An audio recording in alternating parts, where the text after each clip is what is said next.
Miss Atkinson is always like really friendly when she comes in, and I seen that because I had her last year too. So I knew like the curriculum would be tough, it'd be very rigorous. But Miss Atkinson, she'll sit down with you, she'll talk with you. She makes it very practical, and also very educational. I love her class. It's probably my favorite class. And normally a class where we're always doing something, I wouldn't enjoy it, but we are always doing something in here.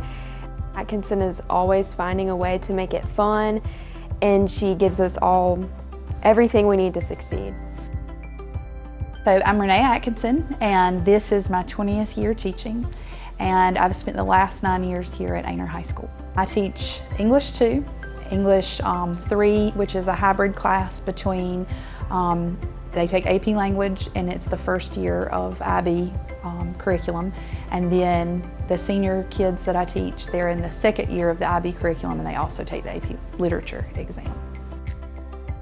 One of the things that I love about teaching is the kids, like just seeing the excitement when it comes to like grasping something that's difficult or getting excited about a Shakespeare text or an old poem. I feel like every kid has something to offer. Every kid can learn. You can see when you come around this room, there is some kind of activity for everybody. So I try to come up with like, how are the different ways that we can dive into this text that we have to do for IB or that we have to do for AP? How can we get into it and make it accessible for every kid so they feel successful with it? You can ask anybody in her classes. She'll always go the distance to make some fun project. Like we did one on poems, and we had a whole Sweet 16 bracket on the last day. We had a bunch of food and a big championship game, and it was just so fun, all these mini games around. And we also learned poetry and got us ready for our AP quiz or AP test coming up. We had a basketball tournament before spring break. We did the Poetry March Madness, and seeing how excited kids can get about my content. Yes, I'm a nerd, I'm excited about it, but when they do hard things, you know, and they're really excited about being successful at something that they thought they couldn't do otherwise.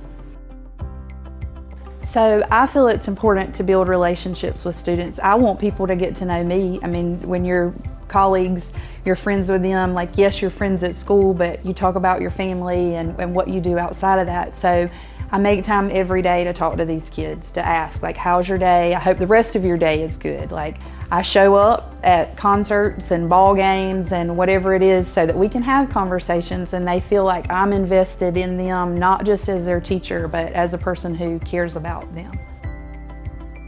There have been, I mean, in a 20-year career, there have been a lot of success stories, but I think the one that made me see the relevance, like making this relevant for these kids. I had a child that I taught at early college, and she hated English.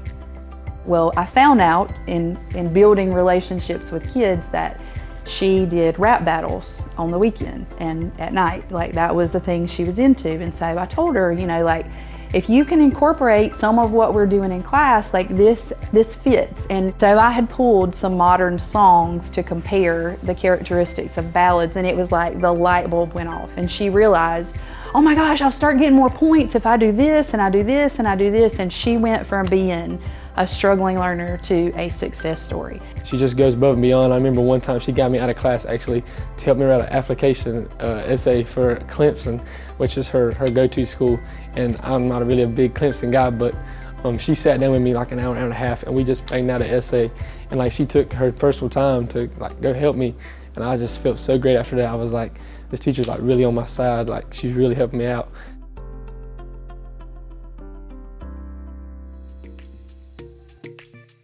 So being in Miss Jordan's class is like having a mom at school. So she's always on you about whatever you're doing, even if it's not her class, even if it's not even school-wise, she's always on you about what you gotta do to get ahead and to better yourself and do what you need to do. She's a great teacher because people that she doesn't even teach, they'll come up and talk to her. She's always friendly with everybody. She brings her joy, and you can't come in her class without smiling that day, even if you're having a bad day. My name is Jamina Jordan. I teach AVID and Teacher Cadet at Conway High School. This is my 18th year at Horry County Schools. I started at North Myrtle Beach High School. For the bulk of my career, I've taught English, all different levels, all grade levels. But I've been teaching AVID and Teacher Cadet For the past 7 years or so, just those 2 courses, and absolutely love teaching both of them. The AVID program stands for Advancement via Individual Determination. What's special about AVID is that it is a curriculum and a program that really is centered around getting kids ready for life after high school. But what I love the most about AVID is that it is designed to create a family atmosphere. And that's really important to me. Being in Miss Jordan's class, you're bound for a ride. It's like family. She has all of us together and we all build relationships with each other. And she takes on that real mom role because she spends extra time with us and dedicates her time with us. Teacher Cadet is special as well, and I love teaching the Teacher Cadet course, primarily because I really get to see, before my students leave me, I get to see what they've learned in action. I get to watch them play it out in front of my eyes, and that's really special. I love being able to go out to the different schools in the area and just sit in the back of the room and watch them turn into little adult teachers. It's very rewarding. My freshman year, she's the one who convinced me to be a teacher. She didn't say anything about it, she didn't tell me to be a teacher, but seeing her as a role model to me made me think to myself, that's what I want to do. There are a few teachers who stand out when I think about when I was growing up and when I was in school. And when I think back, they were all English teachers or my Teacher Cadet teachers. So in middle school, it was Miss Reagan, and she was my ELA teacher. And she was the first teacher that I had who taught me ELA who looked like me.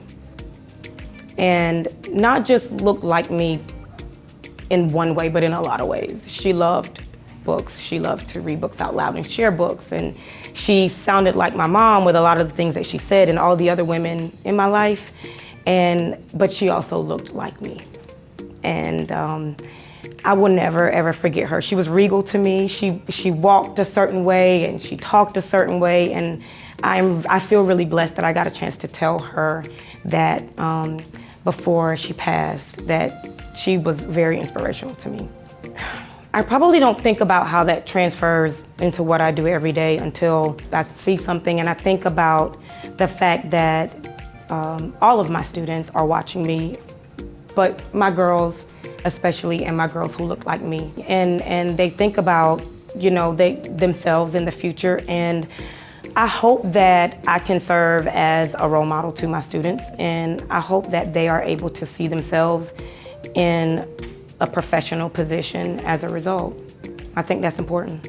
And I just think that it's a blessing. I think that it's an honor to get to be a part of these kids' lives and to get to mentor them and nurture them. Obviously, I love my content, but I love who I get to do the content with.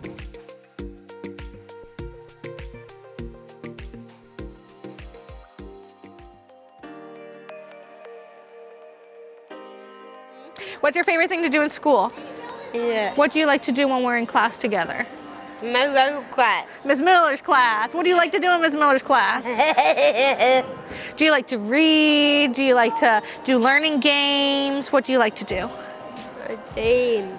Learning games? Yeah. Did you like the morning work binders? He's been able to learn. What did you learn from that binder? What did you learn? Mom's what? Phone number. He knows Mom's phone number by heart. He can recite it. And you also learned where you live. What is that called? Your address. Oh, Colin Hug is the best. I'm Jessica Miller, and I am at Myrtle Beach Middle School. I've been teaching at Myrtle Beach Middle School for a complete 8 years. Right when I graduated from Coastal, I started here, and I've spent my entire career here. I teach students with moderate to severe disabilities.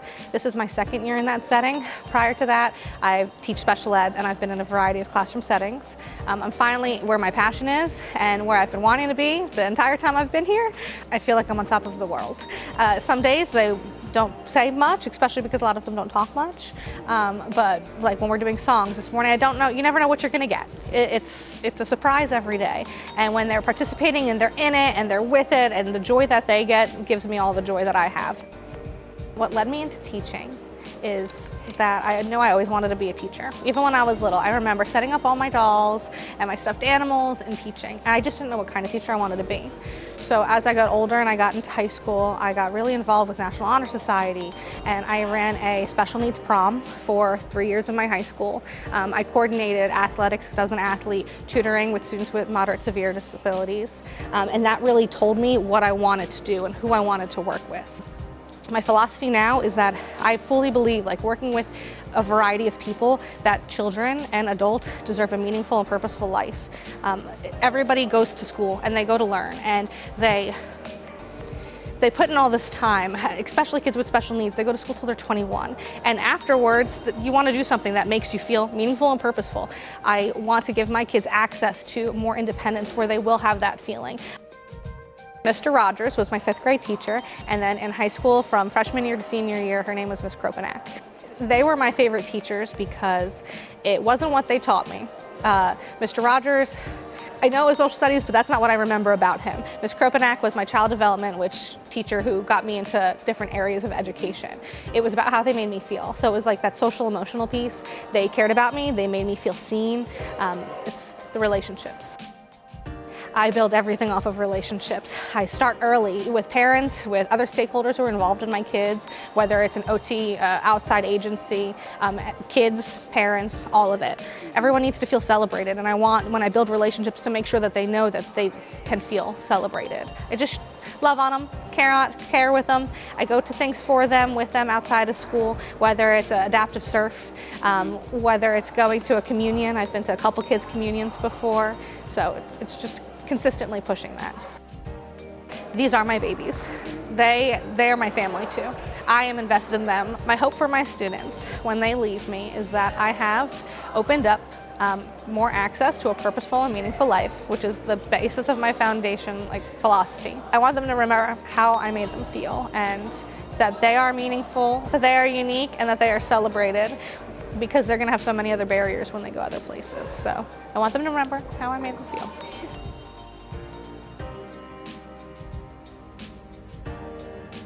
Miss Howe, I've loved her since the first time that I was in her class, and every day I look forward to seeing her because she just always has such a great energy.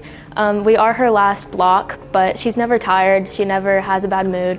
Every day she's just always so fun, and she's a lot of fun. I'm so blessed to have her as my teacher. I am Amy Howe. We are at North Myrtle Beach High School, and I have been teaching for 13 years. For the whole 13 years, I have taught AP Human Geography. It actually was given to me I think 3 or 4 days before my first day of teaching ever. And then I just fell in love with it. I have an anthropology background. And then several years ago, they needed to add some more electives, so I got blessed with sociology, which is right up an anthropology background. I would almost call it a family, It's like I get to come to this class at the end of the day, and I get to be there with my friends. I get to learn this fun curriculum, and it's just a really cool place to be at the end of the day, especially when the semesters switch and I have new classes. It's just cool to know that I'll still be able to go to this class. I feel pretty lucky, especially when it comes to the AP classroom, because I do get to have them every single day for the whole year. So it can take some time, but I think it's really building sort of that family atmosphere, and I tell them day one that this is going to be their home for the next 180 days.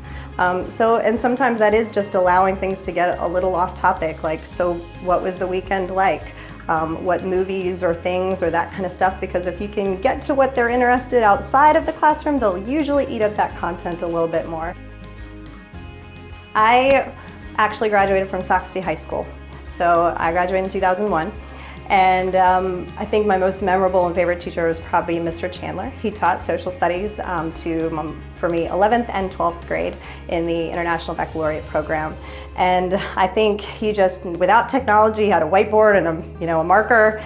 He really just brought the story of human lives together and told us about everything. And it always stuck with me, the way that he created an environment where we openly discussed things and really got into the heart of who we are. Just for me, on a personal standpoint, and the experiences that I've had with her, is she's just really incorporative and just kind of including everybody, into into the group classroom setting. I feel like Ms. Howell definitely gives everybody in the classroom the best shot to succeed. She uses a bunch of different learning techniques to help us grasp the content in different ways. And what I also love is that she has a sense of humor. And so no class is ever dull, and she helps incorporate the humor into her lesson, which makes it enjoyable. My philosophy for education, I really think, is governed by a quotation by Mahatma Gandhi. He said that freedom is not worth having if we don't have the freedom to make mistakes. And I think we have to understand that we're working with children and they are just not going to be perfect. We're not perfect, we can't expect them to always be perfect. And so if you're creating assignments that are worthwhile and necessary, then if they fail that first test or they don't turn that assignment in right away, it's better that they turn in late or they do a retest, because if they've learned what you wanted from it, that's the most important thing. I've had several students who have failed every single test, every single quiz all year, and they have come in and retaken every test, every single quiz, managed to get a B because of that, and then they passed the AP exam.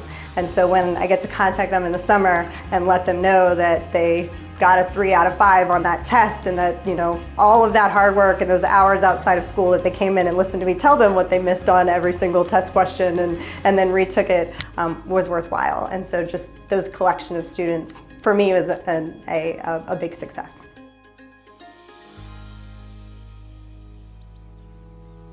Miss Lara being in the top 5 is not, like, it's really not surprising. Like, she's really a really great teacher, and she's amazing at what she does, and I'm really proud of her. Being in Ms. Lara's class is really great. We have a lot of great texts that we read, and she really pushes discussion, and we talk about it a lot and what we think and different concepts of it and what we see in the text. It's really great for just discussion and learning. I really like it. My name is Cynthia Lair. I teach at Socastee High School, and I've been teaching for 17 years now. I teach English literature and mainly upper level classes, AP Language and IB English. I love the variety that this profession entails because every year you get a new influx of students, of people to shape and mold and learn from. I love too that it's a two-way street. It's not me transmitting information to them only. They are infusing their knowledge into what we do, and they're teaching me a lot as well. I don't know that I ever thought I would become a teacher, but I do recall one teacher in high school, a history teacher. I only had him for 1 year, but he could tell a story as if he were there. It wasn't just, here are the facts. It was, let me put you in that moment. And so that sort of passion rubbed off, and that's something that I've tried to incorporate into my own teaching. She's certainly very passionate about what she does, very dedicated. She does a very good job of keeping us engaged about English and books and reading. It's certainly a lot of work and it's difficult, but when you get to class and you have those in-class discussions, everyone looks forward to that. My teaching philosophy is that although I have certain skills I need to get across to my students, embedded into every class they ever take are life skills. And so we have to be attentive to the student as a whole, what their interests are, what their abilities are, and so that they can infuse their passions and their interests into what we're doing, because we need them to be a part of the process to make it collaborative and not a one-way street. I'm lucky to teach students who are already very strong in their skills. So I have a student currently whom I've now taught for 3 years. I've been the only English teacher she's had in her high school career. And I've known that she wanted to be an elementary teacher because her mother is one. Well, one day, just a couple months ago, I was talking to her parents because she thrives on intellectual stimulation. I was telling them, well, that might not be something she gets a lot of as an elementary teacher. And her mom looked up at me and said, oh no, she doesn't want to be an elementary teacher anymore. She wants to be a high school English teacher. And so knowing that something that I've done has perhaps sparked a passion in somebody else, for them to want to do what I do, for somebody else to want to carry on the torch, that's about as high as I could go. I could drop the mic, step back, you know, somebody else will do what I'm doing so that this passion will continue. So I've always known I wanted to do education, and kind of before this year, basically, I thought I wanted to do elementary school and just work with little kids, but you know, seeing how Miss Lair works and all that she's able to do, and you see that she has a real passion for what she teaches. You know, she really cares about the works that she teaches, the different techniques we learn. You know, I have that, you know, that passion too. I care about English and literature and grammar and words, and so being able to see her have that own passion that she has, that she's able to deal with every day at work, I wanted to do something like that. And so now she's, you know, kind of helped me about like, well, you know, here's what I did for college, you could do that, or, you know, you don't have to, but just kind of helping me along to kind of get a plan of, you know, if you want to do what I do, this is how I got there. So that's been really helpful.